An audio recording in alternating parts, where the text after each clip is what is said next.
जय सिया राम मेरे प्यारे बहन भाइयों। सुंदरकांड अर्थ सहित आप सबको मैं सुना रही हूँ। सुंदरकांड सुनने से या सुनाने से घर में जितनी भी परेशानियाँ होती हैं, बुरी से बुरी बलाएं होती हैं, भूत पिशाच वगैरह, सारी नकारात्मक ऊर्जा बाहर हो जाती है। श्री राम जी की, हनुमान जी की बहुत कृपा होती है। स्वयं शंकर जी ने सुंदरकांड में बोला है कि जो सुनते हैं, सुनाते हैं, उन सब पर बहुत ज़्यादा कृपा होती है। चलें अपने सुंदरकांड की तरफ। हमारे 15 भाग हो चुके हैं, 16वां भाग अब। जो रघुबीर होते सुध पाई, करते नहीं विलंब रघुराई। राम माने रबि उए जान की, तब बरूथ कहे जात धान की। अर्थ सुनिए इसका। श्री राम जी ने यदि खबर पाई होती तो वे विलंब ना करते। हे जानकी जी, रामबाण रूपी सूर्य के उदय होने पर राक्षसों की सेना रूपी अंधकार कहाँ रह सकता है। हनुमान जी उनको सब तरह से समझा रहे हैं। चौपाई। अब हे माँ तुम्हें जाऊं लबाई, प्रभु आय सुनहि राम दोहाई। कछुक दिवस जननी रुधिरा, कपिन सहित यही रघुबीरा। अर्थ सुनिए इसका। हे माता, मैं आपको अभी यहाँ से लिबा जाऊं। हनुमान जी कह रहे हैं मैं तो अभी यहाँ से ले जाऊं, पर श्री रामचंद्र जी की शपथ है,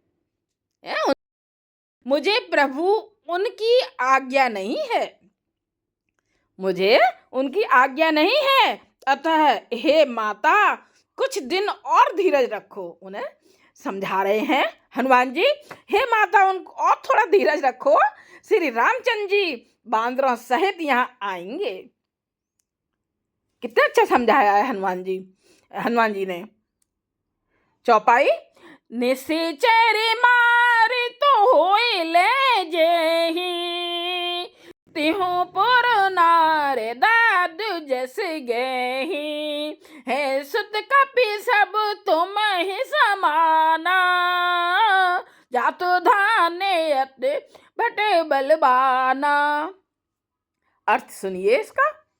और राक्षसों को मारकर आपको ले जाएंगे। हनुमान जी बता रहे हैं ना, थोड़ा धीरज रखिए। और श्री रामचंद्र जी यहाँ आएंगे किसके साथ? बांदरों के साथ, और राक्षसों को मारकर आपको ले जाएंगे। नारद आदि यानी कि ऋषि मुनि तीनों लोकों में उनका यश गाएंगे। सीता जी ने कहा, हे पुत्र, सब बानर तुम्हारे ही समान नन्हे नन्हे से होंगे।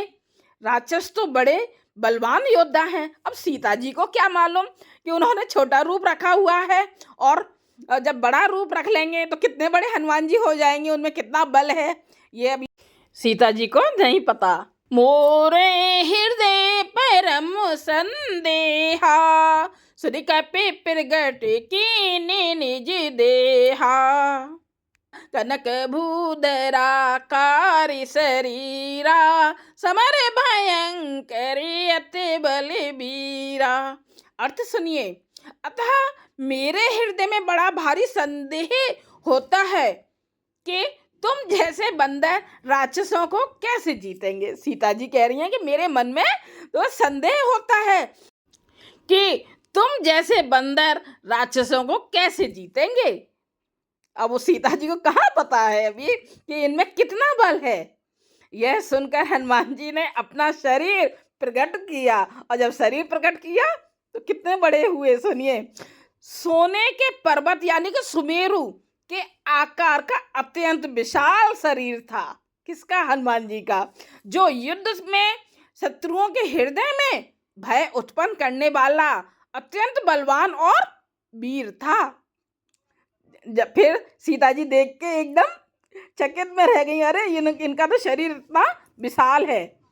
सीता मन भरोसे तब भयऊ, पुने लघु रूप पवन सुत लयऊ। अर्थ सुनिए इसका। तब उसे देखकर सीता जी ने मन में विश्वास तब सीता जी के मन में विश्वास हुआ। हनुमान जी ने फिर छोटा रूप धारण कर लिया। अब सुनिए दोहा।